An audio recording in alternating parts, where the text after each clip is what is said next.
Remember in the late 90s and early 2000s when horror movies used to have these really cool metal soundtracks? Yeah, different times. Today I wanted to look at some of them because I own quite a few on CD. As you can see, I got quite a stack of them.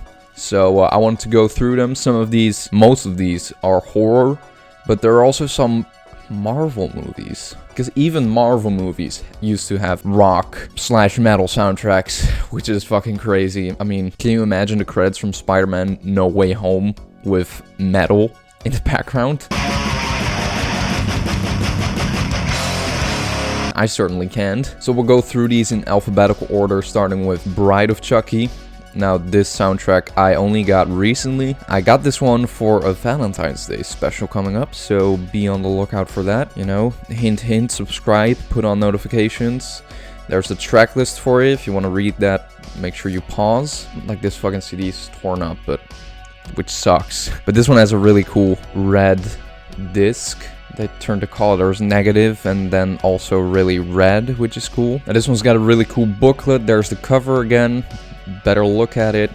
But the booklet shows you all of the bands and their song, which is just fucking amazing. I haven't seen this on any of the other soundtracks, but I think it's so cool that you can see the bands and photos of the band. It truly is a lost form of art, like metal soundtracks, because it's great for bands to promote their music, and it's also great in the movies, and especially in some of the horror movies, it really just fits so well. And it's like, it's too bad they don't do this anymore, because through these soundtracks I got to know about a lot of bands I else never would have listened to, so it truly is a shame that they don't do this anymore. Here's the soundtrack for Dracula 2000. There's a track list for you. Love the soundtrack. Got some Linkin Park on there. Can't go wrong with that. And Slayer. This one isn't all broken.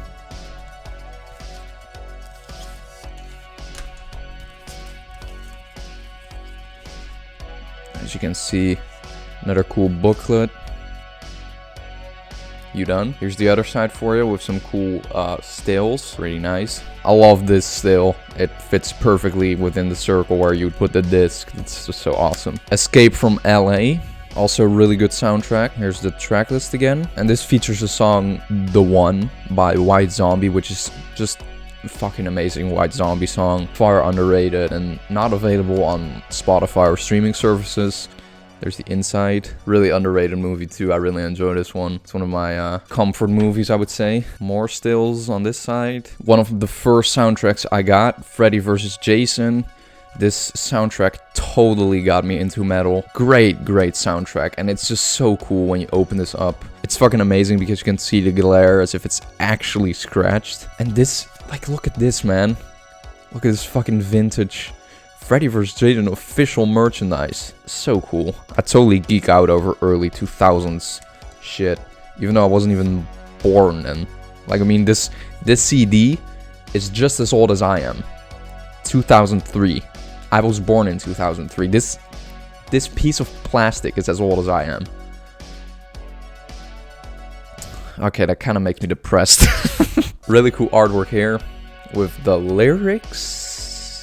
No, just the licensing and shit about who everything is produced. And on the other side, you got Freddy and Jason. Now here's a Marvel one that's surprisingly heavy. It's one of my all-time favorite comfort movies, non-horror movies. It is a movie that was definitely a step up for me, that got me into horror, because it's just more violent, and I was like, damn, this is too violent, I can't watch this, but I want to. So this is The Punisher, the album. Thomas Jane is and will always be my Punisher. He's so fucking badass. Oh man. And again, you got this really fucking cool fucking commercial, if you will.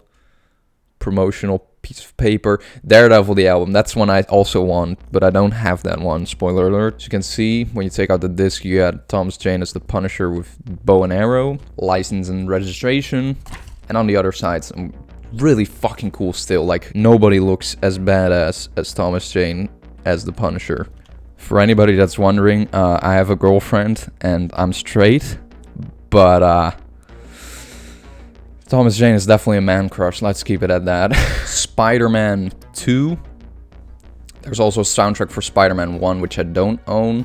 This one isn't as heavy. It's more pop punk, but it's still pretty good. I've listened to this quite a couple times. You got the poster with Doc Ock and Spider-Man's eyes. More song licenses. And some cool stills, you know, and a layout from a comic book, which is pretty damn cool. Another one that I got fairly early, one of the first soundtracks I got, Tales from the Crypt Demon Knight. Just another all-time fucking favorite movie, and a great soundtrack. Some hip-hop, some metal hip-hop, but really good regardless. Some more cool stills within the booklet, as well as on the other side. At this point, I must have listened to all the horror various artist soundtracks, and I must say, I think this is the heaviest. I'm not sure if I missed an album, but this is the heaviest, I would say. Definitely from the ones I own. Here's a track list again. This one only opens up once, but still. This is a great soundtrack. And here's the last one, Valentine. This one I ordered the other day with Bride of Chucky for a special Valentine's Day video coming up, so look out for that again. There's a track list for you. Now this one is really interesting because it says, for promotional use only, sale or other transfer is prohibited. Must be returned in demand of recording company. Like, this is a promotional copy. That's fucking crazy. There's the inside. Got some stills here. I watched this one the other night, actually, for the first time. I thought for sure I'd seen this movie, but I hadn't. And I fucking loved it. It's so good, man. More people should talk about this one. Now here's the booklet. And the other side with the licensing again. So there you have it. There are all the horror soundtracks I have. Let me know in the comments down below if you have any of these, or if there are some I missed that you really like. I know I missed The Crow and the first Spider-Man and a couple others, I bet. So definitely let me know in the comments down below. In the outro, you will see my most recent upload, as well as an upload recommended just for you. So check it out.